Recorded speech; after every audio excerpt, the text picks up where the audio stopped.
We have framed 9 issues that have been shared with you by now, I believe, but I'll read them out.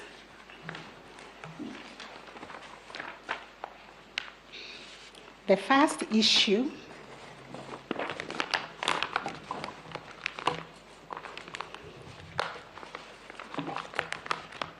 is whether the technology deployed by IEBC for the conduct of the 2022 general elections met the standards of integrity, verifiability, security, and transparency to guarantee accurate and verifiable results. The technology deployed by the IEBC for the conduct of the 2022 general elections completely failed the standards of a secure, transparent electronic voting system, and thereby yielded what has aptly been described by my colleagues as an unverifiable, inaccurate, and therefore invalid results.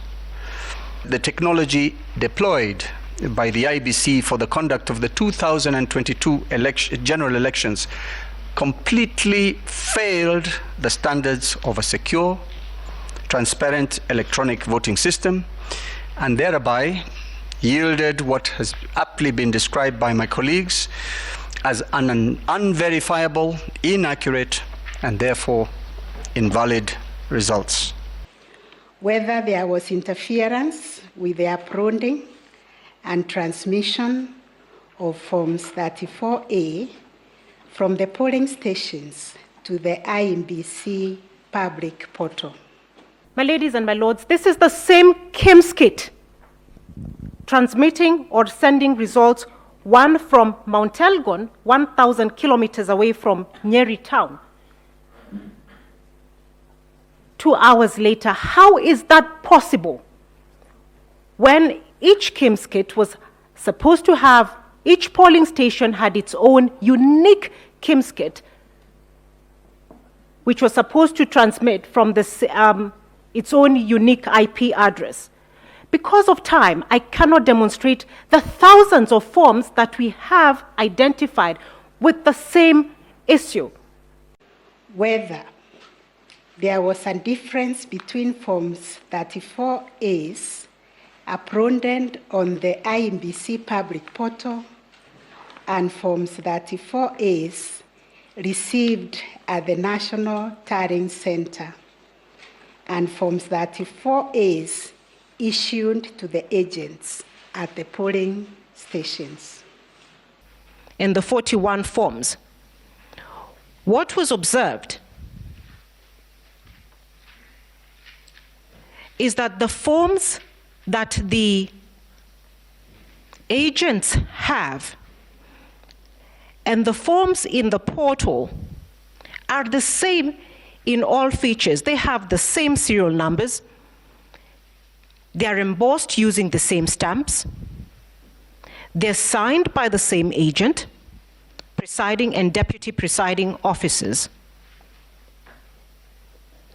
However, the figures in the forms have been tampered with and are different. Whether there were unexplained discrepancies between the votes cast for presidential candidates and other elective positions.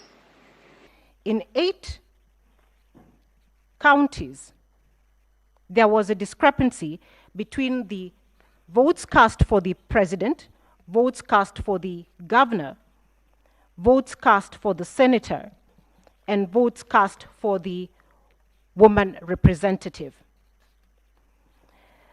The total number of the votes discrepancy is 33,208. And my lady, it is at this point that I reiterate again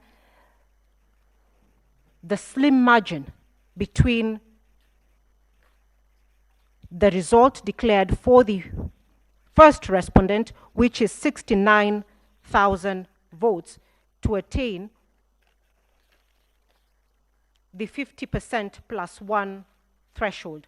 Whether the IBC carried out the verification, tallying, and declaration of results in accordance with the provisions of Article 138(3)(c) and 138(10) of the Constitution. What the chairman has attempted to do is to install himself as a new age supervisor of election, totally emasculate the role of all other commissioners, and you now have a decision that is his, supported by a minority of the commission. And our argument is that that declaration is not a constitutional declaration. That declaration is unable to found the declaration that was supposed to be made under Article 131(8). And one of the most glaring things that comes also from that conduct is the issue of the 27 constituencies.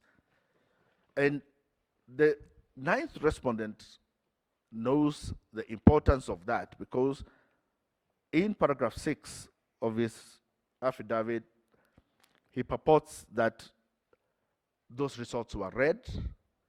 He purports that, in fact, that the disaffected commissioners announced those results. But the affidavit of Professor Goulier and the response of Chebukati themselves clearly say that those 27 constituencies were not verified and announced. And the reason for that, according to the four commissioners, is because he emasculated the role of the other commissioners and they never sat down as a commission. I will finish my presentation as to whether there were irregularities and illegalities of such magnitude as to affect the final result of the presidential election. Bomas, just before Professor Goulier was to announce